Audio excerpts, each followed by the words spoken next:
Assalamualaikum warahmatullahi wabarakatuh. Antara teknologi yang pada peringkat awalnya saya fikir dia adalah gimmick marketing semata-mata adalah robot vacuum cleaner. Bila saya guna sendiri beberapa robot vacuum cleaner, saya garanti kepada anda yang benda Allah ni betul-betul functioning. Dia memang mampu bersihkan rumah anda.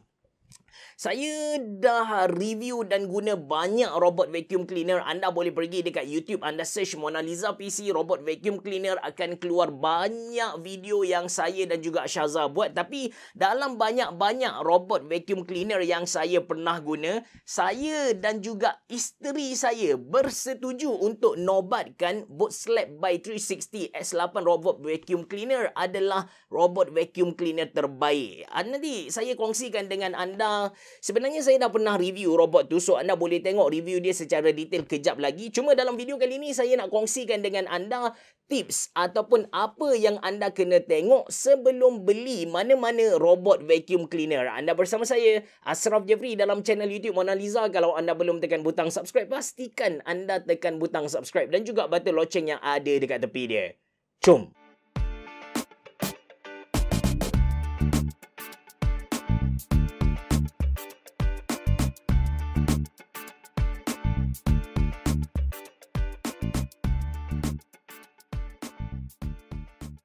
Okey, perkara pertama yang anda kena tengok bila nak beli mana-mana robot vacuum cleaner ni, of course anda punya poket. Berapa bajet yang anda sanggup spend untuk sebuah robot vacuum? Robot vacuum ni tak murah macam vacuum biasa, guys. Harga dia memang RM1,000, RM2,000, RM3,000 Malaysia.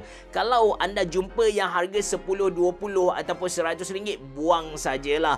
Based on pengalaman saya, maksimum bajet untuk satu robot vacuum cleaner ni ialah RM2,000 Malaysia. More than that, dia macam anda bukan bayar feature dah, anda bayar nama, anda bayar brand tu sendiri. Macam Bootslap by 360 S8 robot vacuum cleaner ni, harga dia hanya RM1,099 Malaysia. Kalau nak dibandingkan dengan Xiaomi Vacuum Pro 2 yang saya review, harga dia RM1,599 Malaysia.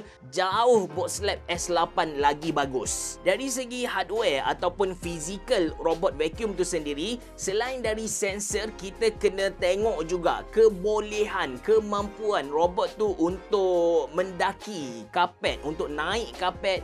Lepas tu ketinggian dia punya produk tu macam mana. Kalau tinggi sangat, dia tak boleh nak masuk bawah sofa kita. Dan di bahagian hadapan tu ada bumper ke tidak. Kalau tak, dia langgar dinding, mesti pecah punya lah. Dan bila kita nak beli robot vacuum cleaner ni, benda yang sangat penting kita tengok ialah suction power dia. Makin tinggi suction power, of course makin bagus lah, sebab makin banyak, makin besar sampah yang mampu disedut.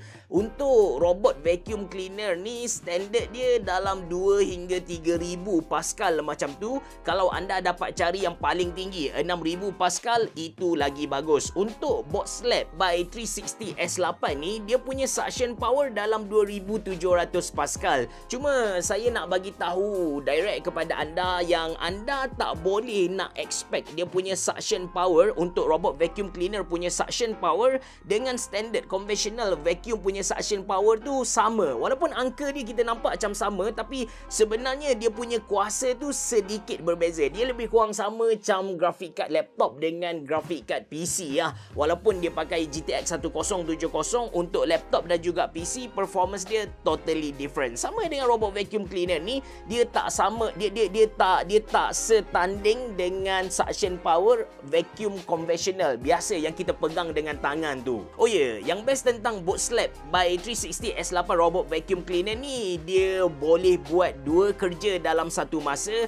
Dia boleh jadi vacuum, and dalam masa sama kita boleh guna dia untuk mop lantai. Actually, untuk tahun 2023, kebanyakan robot vacuum cleaner memang boleh guna untuk vacuum dan juga mop, tapi nak cari yang boleh buat 2 kerja dalam satu masa tu susah. Macam iLife L100 yang saya guna kan, yes dia boleh vacuum dan juga mop. Cuma bila kita nak mop, kita kena cabut dia punya dustbin, masukkan dia punya water tank, baru kita boleh mop. Dan kalau kita nak guna dia untuk vacuum, kita kena cabut dia punya water tank, kita kena masukkan dia punya dustbin.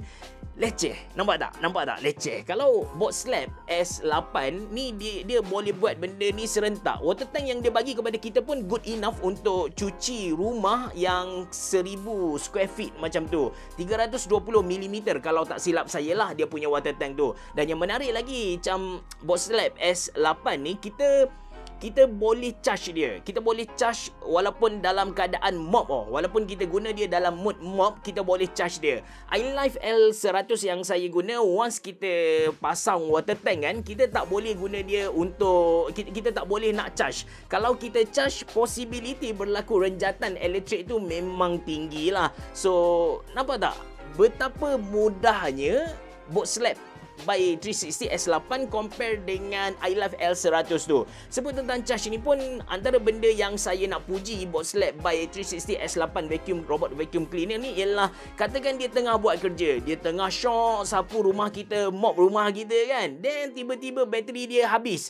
Bila bateri dia habis, untuk S8 dia akan kembali ke charging dock dia akan recharge, dan dia akan sambung, bila bateri dia penuh, dia akan sambung balik kerja yang dia tinggal tadi. Kebanyakan robot vacuum cleaner yang saya guna ni, yang saya guna sebelum ni, selain daripada S8, bila dia habis bateri, dia akan kekal dekat situ, dia akan mati dekat situ lah. Jadi kita kena pergi angkat dia, letak dia dekat charging dock, lepas tu kita charge dia, lepas tu yalah, kita kena start balik dia punya kerja. Atau mungkin ada juga sesetengah robot vacuum cleaner, dia akan kembali ke dia punya charging dock, tapi bila dah fully charge, dia tak continue dia punya job, dia akan start baru balik. So, ini yang menampakkan yang bot slab by 360 S8 robot vacuum cleaner ni bijak kalau nak dibandingkan dengan robot vacuum cleaner yang lain. Next, kita kena tengok sensor yang dilengkapi dekat robot vacuum cleaner tu. At least ada dua. Yang pertama, kena ada LiDAR. Tujuan dia adalah untuk kenal rumah kita, untuk buat map, untuk buat layout. Dan yang kedua, kena ada obstacle avoidance sensor. Tujuan dia adalah untuk elakkan benda alah ni langgar kita punya dinding, langgar kita punya pasu, langgar kita punya TV. Dan sesetengah robot vacuum cleaner yang bagus macam bot slab by 360 S8 ni, dia boleh elakkan diri dia dari terjun tangga. Macam Xiaomi yang saya guna ataupun iLife yang saya guna, disebabkan dia tak nampak apa-apa benda yang di hadapan dia, dia lalu ikut tangga, dia terjun. I jump, you jump, memang mati lah. Dan bila kita bercakap tentang sensor ni, dia tak boleh lari dari sembang tentang dia punya apps. To be honest dengan anda, saya tengok tak ada beza pun apps antara satu-satu brand. Lebih kurang sama je function dia. Yang pertama, kita boleh map rumah kita dengan layout 2D ataupun 3D. Kemudian kita boleh buat schedule cleaning, kita boleh buat dedicated area cleaning. Lepas tu kita boleh buat restriction area dekat kawasan mana kita tak nak bagi robot kita ni masuk. Kita boleh baiki dia punya mode. Mode ni macam kita nak buat dia punya suction power tu ke level yang paling tinggi ke. Dan yang paling best, kita boleh buat find dia, kita boleh cari dia. I'm here. So, ini antara feature-feature standard yang ada dekat mana-mana apps, tak kisah apa-apa brand. Last kali kita kena tengok dari segi maintenance, which is bawah maintenance ni saya bahagikan dia kepada dua. Yang pertama, maintenance untuk dia punya sampah-sampah tu, untuk kita masukkan air, dan yang saya cerita tadi tentang habis bateri, dia balik ke dia punya charging dock, dan dia sambung kerja dan sebagainya. Basically, everything yang melibatkan maintenance benda ni bila kita guna dia. Dan yang kedua, maintenance untuk dia punya aksesori ni. Walaupun dekat dia punya apps, macam contoh S8 ni, dekat dia punya apps kita boleh tengok jangka hayat dia punya brush, jangka hayat dia punya motor dan sebagainya. Sayangnya untuk bot slab by 360 S8 ni, dia tak jual aksesori dia. So, kalau rosak, kira rosak benda alah ni, kita beli harga RM1,099 Malaysia, buang saja. Dia tak macam Xiaomi. Xiaomi lebihnya dia banyak dia banyak sangat aksesori. Sama juga dengan iLife, dia bagi kepada kita extra aksesori. So kalau dia punya brush rosak, kita just boleh replace, macam tu sahaja. Ini kekurangan Boat Slap, and saya dah bagi feedback dekat mereka.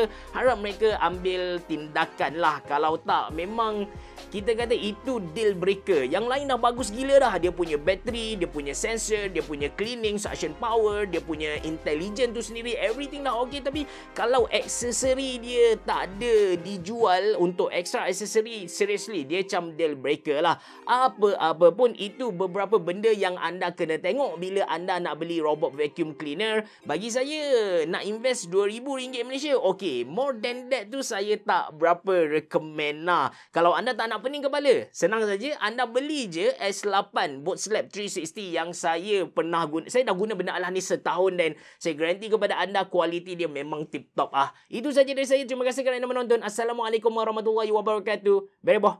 Jumpa lagi.